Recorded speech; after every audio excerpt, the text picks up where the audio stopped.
Salut à toi et bienvenue pour cette deuxième partie du tutoriel sur le visage. Si t'as pas vu la première partie, je t'invite à cliquer juste là, parce que la dernière fois on avait vu deux faces et deux profils, et donc cette fois on va voir en perspective, c'est-à-dire les différents angles de vue. Alors ce qu'on a vu dans la vidéo précédente, c'était plutôt une préparation pour rentrer dans le vif du sujet, puisque quand vous allez dessiner des personnages, vous allez plutôt utiliser des angles plus complexes. Mais pour le faire, on va justement réutiliser les lignes directrices qu'on avait vues la dernière fois.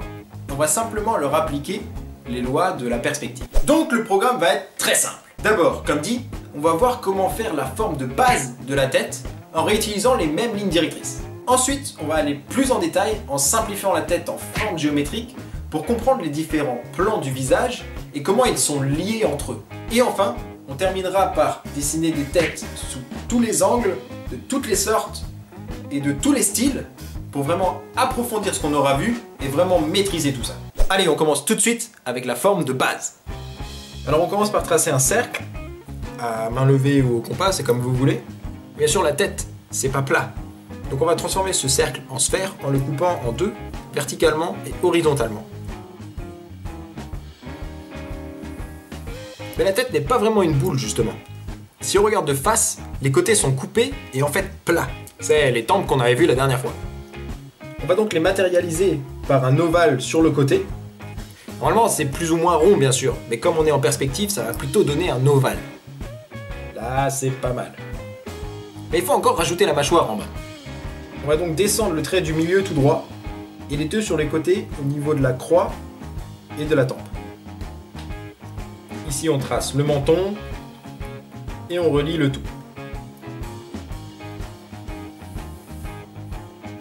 Et voilà comment faire la forme générale de la tête. Avec ça, vous pourrez facilement la tourner dans tous les sens en fonction de ce que vous avez besoin. Une fois que vous aurez trouvé la position souhaitée, il va falloir affiner la géométrie pour pouvoir placer les différents éléments, donc les yeux, les oreilles et tout.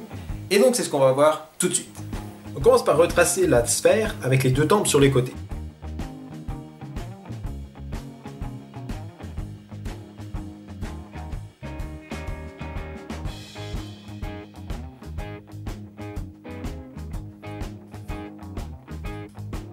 On va tracer deux lignes qui partent du milieu et du bas des tempes. Elles correspondent au haut et au bas du nez, qu'on peut donc dessiner en simplifié comme ça.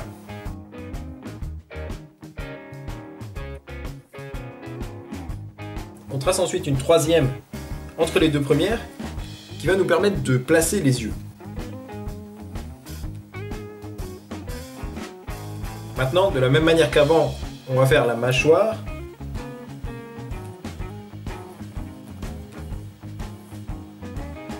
Et on va relier ces deux points, comme ça, pour former le plan sur le côté.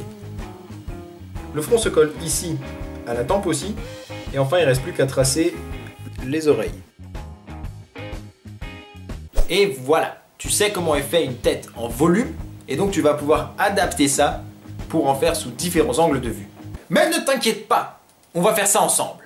On va remplir tout ce qui reste comme place sur la feuille, avec plein de têtes différentes, des grandes, des petites, des angles différents, des styles différents, du manga, du réalisme, du cartoon, tout ce que tu veux, tout ça, c'est parti. Alors je mets cette partie en accéléré pour pouvoir vous en montrer le plus possible. Je vais exprès pas trop m'attarder aux détails, genre les yeux, la bouche, etc. puisque c'est des choses qu'on va voir dans des vidéos spécialement pour ça. Donc vous pouvez juste regarder ou bien mettre sur pause de temps en temps pour pouvoir en recopier quelques-uns. De toute façon, il faudra bien que vous essayiez vous aussi, puisque c'est comme tout, c'est en s'entraînant qu'on apprend. Alors mon conseil, c'est de commencer par en recopier de ceux-là ou d'autres que vous trouvez sur internet, en essayant vraiment de comprendre pourquoi c'est dessiné de telle ou telle manière. Et une fois que vous aurez vu et appris plein de possibilités, vous pourrez les retravailler à votre manière, les arranger, les mélanger, pour pouvoir vraiment forger votre propre style. Maintenant j'arrête un peu de parler et je vous laisse regarder.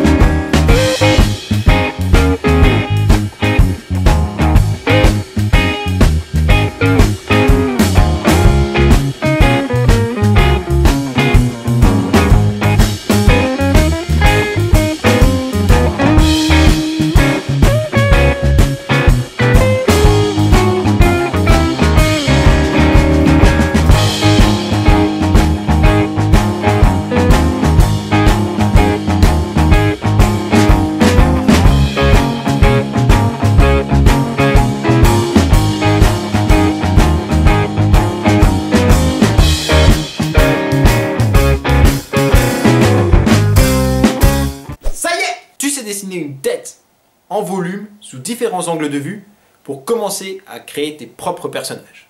Comme dit, maintenant il ne reste plus qu'à vous entraîner. Alors je vous mets cette planche avec toutes les explications et les exemples sur mes réseaux sociaux pour que vous puissiez la télécharger et l'emmener partout avec vous pour en recopier pendant un trajet de bus ou bien dans la salle d'attente du médecin. Si vous avez encore des questions qui n'ont pas trouvé de réponse, vous pouvez me les poser dans les commentaires de cette vidéo. Pensez à la partager à tous ceux que ça pourrait intéresser. Et surtout, n'oubliez pas de vous abonner pour pas rater la suite où on verra les yeux. Merci d'avoir regardé cette vidéo et à très vite.